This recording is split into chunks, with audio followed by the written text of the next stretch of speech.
The fog didn't just roll over San Francisco that morning. It strangled the city in a thick, white shroud that made the Golden Gate Bridge look like the skeletal remains of a forgotten era, much like the woman standing in her kitchen in Nob Hill, who had suddenly realized her entire life was a footnote in someone else's expensive tragedy. Eleanor Vance stood perfectly still, her hand trembling as she held a ceramic mug of tea that had long ago surrendered its warmth to the damp, salt-heavy air. At 68, she had spent the better part of 4 decades as a head archival researcher for the Legion of Honor, a woman who lived among the dust of centuries and the hushed whispers of long-dead poets, but nothing in her professional training had prepared her for the clinical coldness of her own son's voice. The silence in her Victorian townhouse was no longer the peaceful solitude she had earned through years of labor. It was a predatory thing, heavy and suffocating, pressing against her chest until every breath felt like a negotiation with grief. She stared at the frost on the windowpane, tracing the patterns of ice that looked like the delicate veins of a leaf preserved in amber, wondering how the boy she had carried in her body could now treat her like a logistical error in a high-end marketing campaign. Julian had called at 5 in the morning, the hour of the day when the world felt most fragile and the ghosts of the past were easiest to conjure. On the other end of the line, Eleanor had heard the unmistakable symphony of the elite, the crystalline chime of champagne flutes, the soft, rhythmic thrum of a string quartet, and the low, practiced laughter of people who had never known the metallic taste of debt. Julian told her, with a casualness that felt like a razor across her skin, that he had married Serafina Holloway the previous afternoon at a private vineyard in Napa Valley. The words hit Eleanor with the force of a physical blow, leaving her gasping for air as she looked at the calendar on her refrigerator where she had circled a date 3 months in the future, a date Julian had sworn was still being finalized. She had already bought a dress for that phantom day, a soft lilac lace that sat in her closet like a garment for a funeral that hadn't happened yet. The dress had cost her 2 weeks of pension money, a small luxury she had permitted herself because she wanted to look like someone who belonged in her son's new, shimmering world, but now it was just a pile of useless fabric shrouded in plastic. The air in the kitchen grew thin as Julian explained the logistics of her erasure. He spoke about the Holloway family's vision for the event, a concept he called social equilibrium, suggesting that the presence of people from certain backgrounds might disrupt the flow of the weekend's aesthetic. Genevieve and Alaric Holloway, Julian noted with a terrifyingly smooth tone, felt that a wedding was a high-stakes performance of status, and that Julian's mother, with her practical shoes and her stories of museum basements, simply didn't fit the brand they were trying to cultivate. Julian had been worthy enough to inherit his mother's marrow, to spend the years of her youth like currency, but she was not worthy enough to stand in the sun as his mother. Eleanor listened as he described her exclusion not as a betrayal, but as a strategic decision, as if she were a piece of equipment that had been deemed incompatible with a new operating system. She remembered the nights she had spent working at the museum's basement, meticulously cataloging the shattered remnants of Roman pottery, realizing that she was now just another broken artifact to be swept away in the name of restoration. Julian's voice shifted then, shedding its cold exterior for a tone of desperate, manipulative urgency that Eleanor recognized from his childhood, the sound of a boy who had broken a window and needed someone else to sweep up the glass. He explained that there had been a slight complication with the Holloway family's liquid assets, something about a temporary freeze on their offshore trust accounts due to a routine compliance audit. The wedding venue and the high-end catering firm were demanding immediate payment of $82,000 by noon, and Julian, with the audacity of a man who had never been told no, asked his mother to wire the money from her retirement fund. He promised it was just a bridge loan, a temporary fix that would be repaid with interest the moment the Holloways cleared their audit, but Eleanor could hear the hollow echo in his words, the sound of a man who was selling his mother's survival to pay for a mask he wasn't even allowed to wear. The amount was almost exactly what she had left in her supplemental savings, the nest egg she had built through 40 years of skipping vacations and repairing her own shoes. Eleanor sat down at her small kitchen table, the wood scarred by years of Julian's homework and the heavy weight of her own exhaustion. She thought back to the decades of double shifts at the museum, the way she had meticulously catalogued the treasures of the world while her own life grew smaller and more threadbare. She remembered the winters she had spent wearing the same thin wool coat, the fabric worn down to the weave so Julian could have the latest laptop for his university courses. She remembered the nights she had spent at a small diner near the shipyards, scrubbing grease off the vents for extra cash, the scent of rancid oil clinging to her skin like a second identity. All of it had been for him. For the boy who had once promised to build her a castle, a boy who was now asking her to dismantle her own foundation so he could maintain the illusion of belonging to a family that wouldn't even invite her to lunch. The archival researcher in Eleanor, the woman who knew how to find the truth buried under layers of dust and deception, began to stir beneath the surface of the grieving mother. She didn't wire the money immediately. Instead, she opened a series of private databases she had access to through her years of professional networking, her fingers moving across the keys with a lethal, practiced precision. If the Holloways were as wealthy as Julian claimed, why was a world-class vineyard threatening to call the police over a bill that amounted to the price of a mid-range luxury car? Eleanor began to dig into the public records of Alaric Holloway, moving past the polished surface of his social media presence and into the dark, tangled weeds of his financial history. What she found was a landscape of ruins, a series of shell companies that existed only to shuffle debt, and a long list of litigation from vendors and former associates who had been left holding the bag. By 9 a.m, Eleanor had uncovered the truth that Julian was too blinded by ambition to see. The Holloways weren't pillars of society, they were professional illusions, grifters who used the appearance of wealth to lure in the next line of credit. The estate they lived on was in a state of quiet foreclosure, and the private jet Julian had bragged about was actually a shared fractional ownership that hadn't been paid for in 6 months.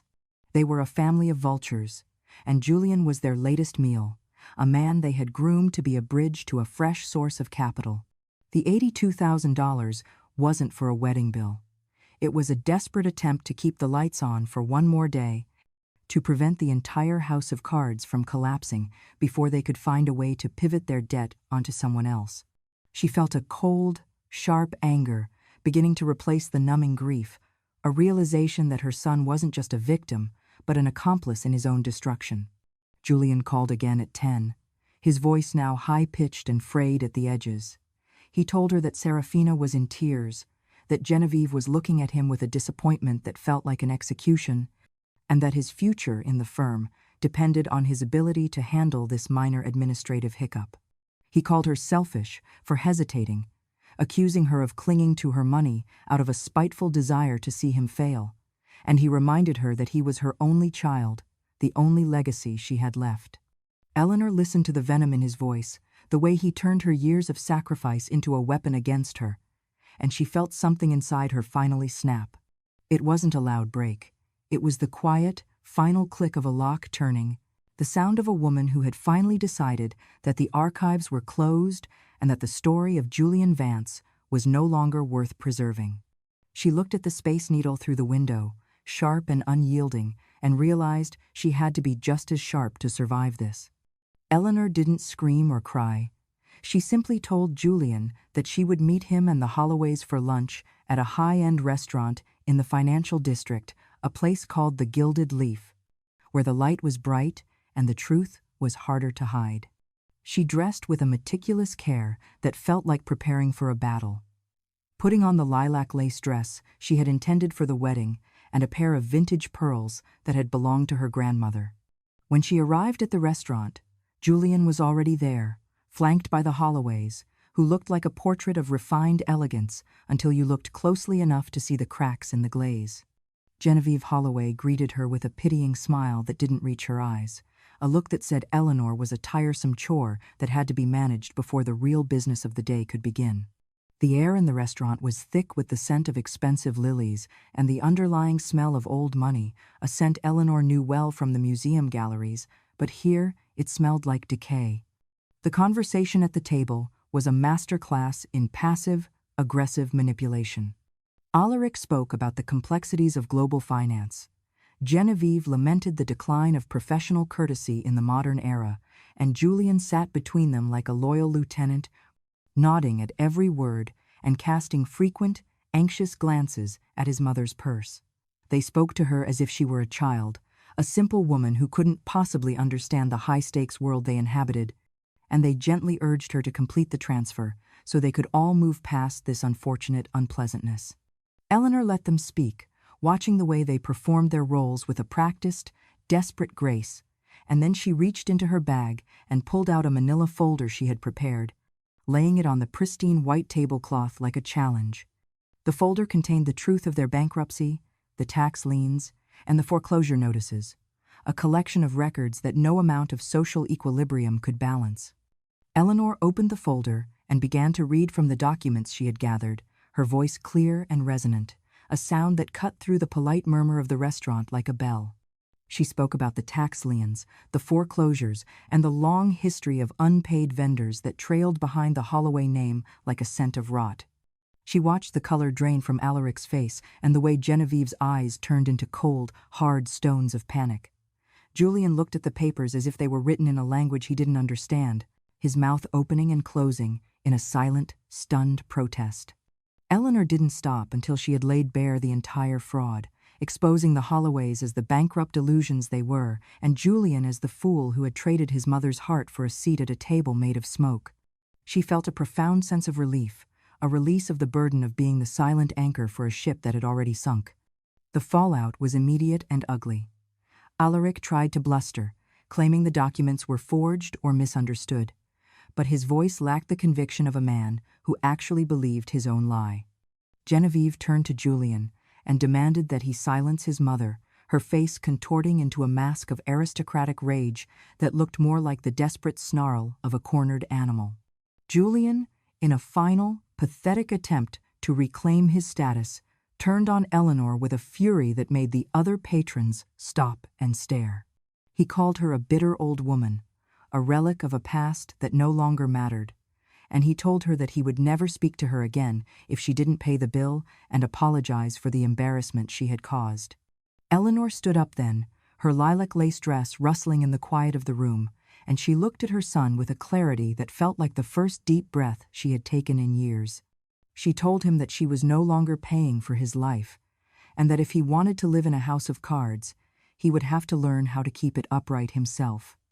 She explained that she had spent 40 years building a life out of grit and honesty, and she would not allow him to turn her survival into a currency for his vanity. Julian's face was a mottled red, his eyes full of a hatred that made her skin crawl, but she didn't flinch.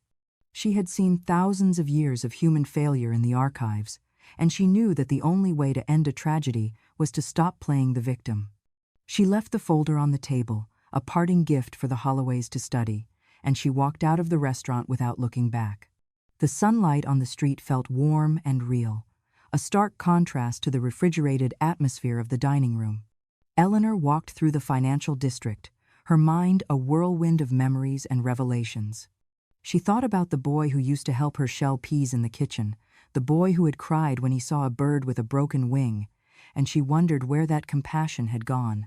Had she extinguished it by giving too much, by making the world too soft for him while she bore all the hardness?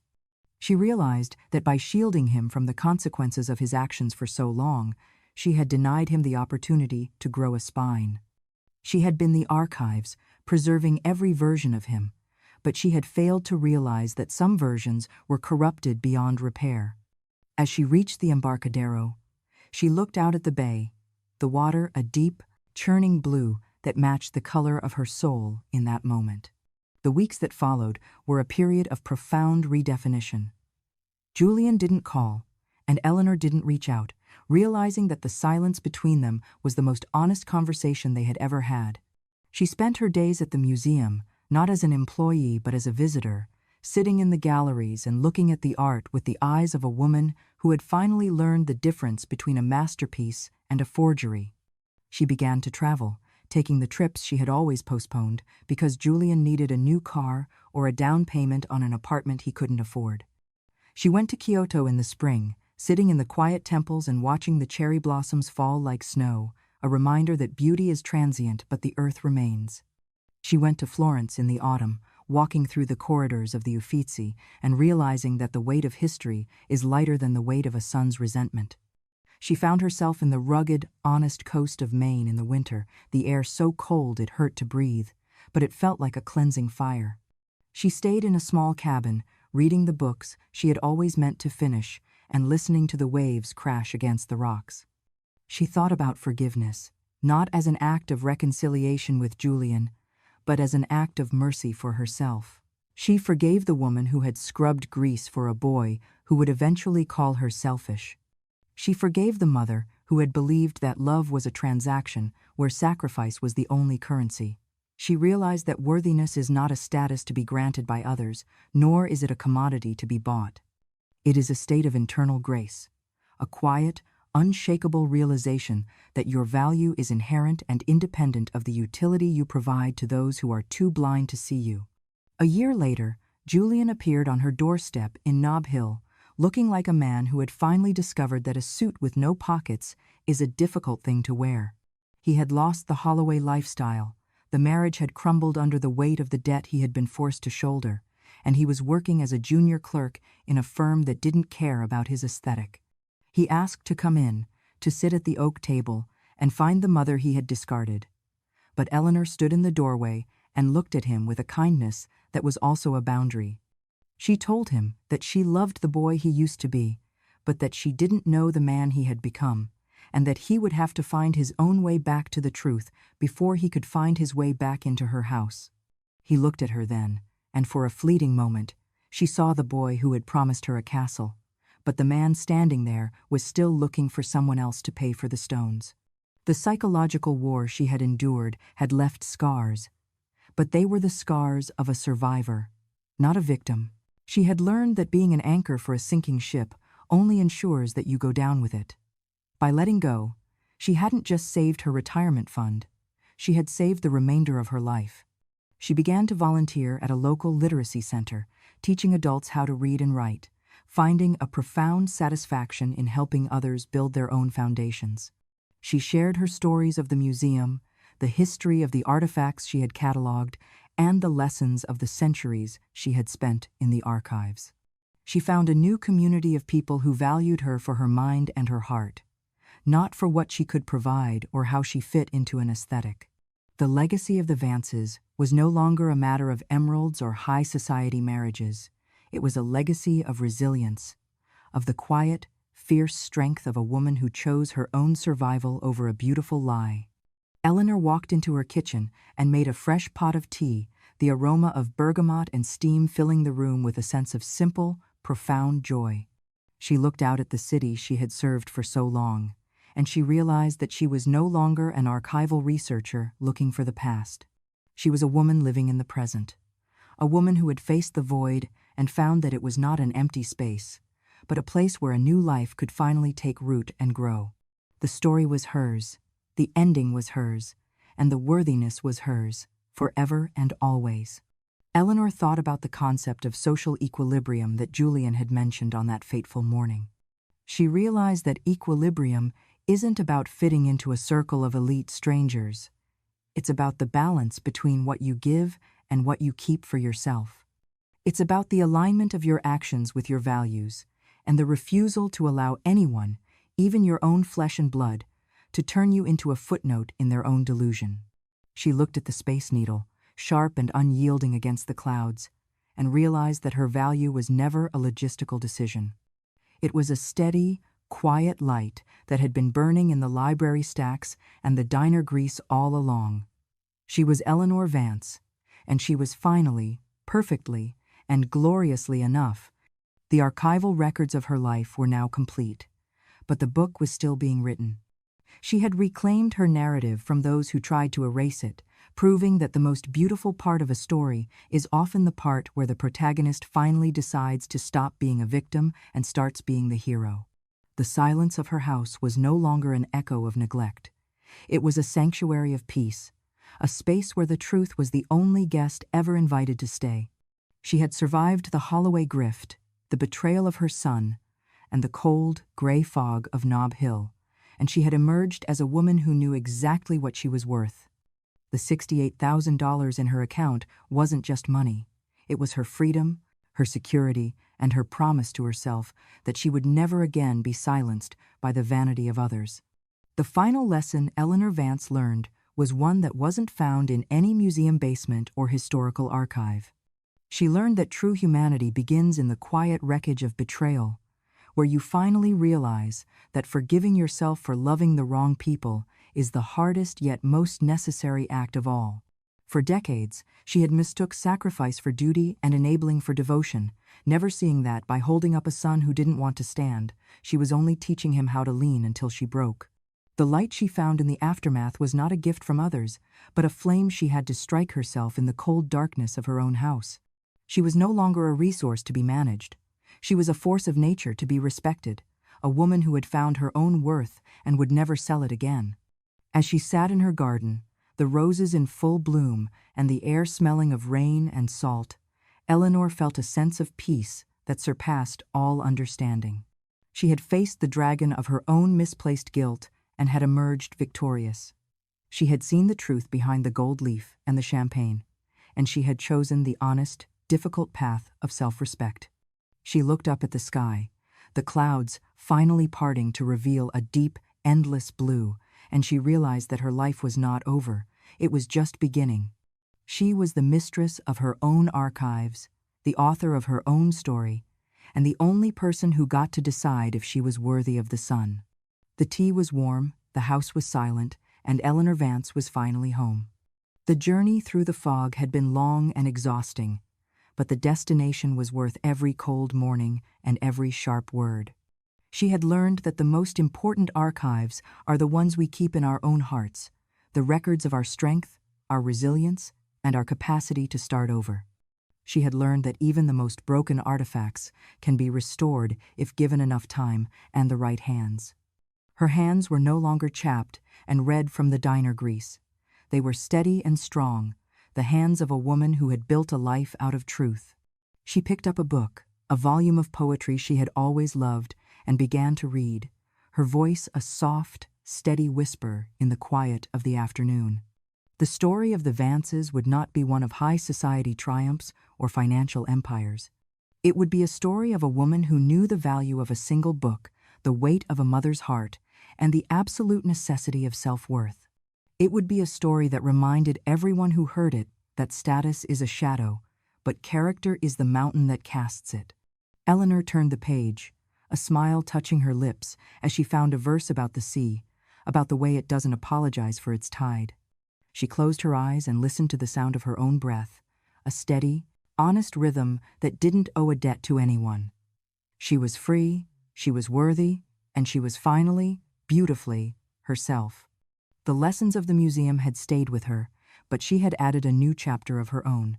She had learned that restoration is not about returning something to its original state, but about acknowledging the damage and moving forward anyway. Her life was a restored masterpiece, full of cracks and repairs, but stronger and more beautiful for having survived the pressure. She looked at the Space Needle one last time before the sun set, its silhouette a sharp, clear mark against the horizon. She had done the work, she had paid the price, and she had earned the peace. Eleanor Vance was a librarian of the human soul, and her own story was finally, perfectly, in order. The world would continue to turn, the fog would continue to roll over San Francisco, and families would continue to build their houses of cards. But in a small Victorian townhouse in Nob Hill, a woman sat in the quiet and knew that she was the only one who held the key to her own archives. She had turned the $82,000 demand into a lesson in dignity, and she had turned a son's betrayal into a testament of strength. She was the hero of her own tragedy, the victor of her own psychological war, and the only person who would ever decide what she was worth. Eleanor Vance had finished her tea, the warmth lingering in her bones, and she walked into the evening with her head held high, a woman who was no longer afraid of the dark. The humanitarian lesson she left behind was simple yet profound. We are not defined by the roles we play in other people's lives, but by the love and respect we give to ourselves. We are not resources to be used or logistical decisions to be made. We are the architects of our own worthiness, the gatekeepers of our own hearts, and the only ones who can decide if our story is worth telling. Eleanor Vance had told her story, and it was a masterpiece of resilience and grace. She was finally at peace with the silence, for it was no longer the silence of neglect, but the silence of a woman who had finally found her own voice. As the stars began to appear over the bay, Eleanor stood on her porch and looked out at the city she had always loved. She felt a connection to the centuries of women who had stood in their own kitchens, facing their own betrayals, and finding their own strength. She was part of a long, unbroken lineage of survivors, a woman who had taken the fragments of her life and built something whole and beautiful. She was Eleanor Vance, and she was enough. The fog was gone, the bridge was clear, and the future was hers to write. She stepped back inside and closed the door, the click of the lock a final, satisfied punctuation mark on a life well lived. The ending was not a $82,000 party. It was a woman sitting in a chair, heading home to a house that was hers, to a life that was honest, and to a silence that was no longer an echo of neglect, but a song of freedom. She had faced the void, and she had built a bridge out of the truth. The story was finally mine. True healing begins in the quiet wreckage of betrayal, where you finally realize that forgiving yourself for loving the wrong people is the hardest yet most necessary act of all. For decades, I mistook sacrifice for duty and enabling for devotion, never seeing that by holding up a son who didn't want to stand, I was only teaching him how to lean until I broke. The light I found in the aftermath was not a gift from others, but a flame I had to strike myself in the cold darkness of my own house. I am no longer a footnote or an aesthetic. I am a woman who has reclaimed her narrative from those who tried to erase it. My worthiness was never a debt to be paid. It was a dignity I had to finally acknowledge.